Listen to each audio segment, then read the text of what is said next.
It's called a turning point because this is where the gradient turns around. It's going downwards and then it starts to go upwards. The point in which it turns must be here. Now we want to write down the coordinates of that. We can't just simply draw that on. So always remember it's the x coordinate first. So that's 1, and then we have minus 3. So I can write that as coordinates like so. The root's where the function of x is equal to 0. Just to understand what this is asking. The function of x, we're not sure what this is, but it's probably something involving x squared, maybe plus a certain amount of x, and then minusing 2 by the looks of it. But we're looking for when this function is going to give us results of 0. Now if I take a function of x, say x squared minus 4, and I want to see whether this is equal to 0, I could rearrange this and find out what x should be. So x squared should be equal to 4. X must be either 2 or minus 2. And that would be the roots of where that is equal to 0. But we want to do this graphically. We want to see where it's equal to 0. And f of x is also equal to y. It tells us up here, so we could actually use that logic as well.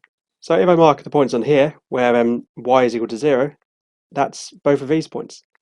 It's essentially where it crosses the x-axis. We have a distance of 1 divided across 10 boxes, so each of these must be going up by 1 each time.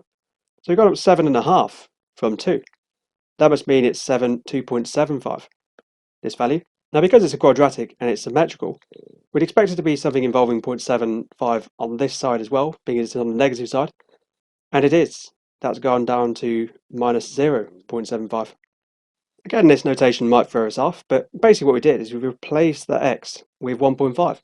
This is essentially telling us that x is equal to 1.5.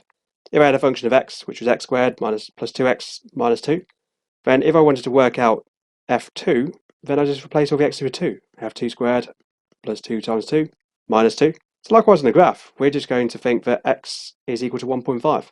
When x is equal to 1.5, we can read off the graph that y is this value here. Now, it's not minus 2.4, we're going to use the same rule again. We're doing a jump of 1 across 5 boxes. It's going up in 0.2s.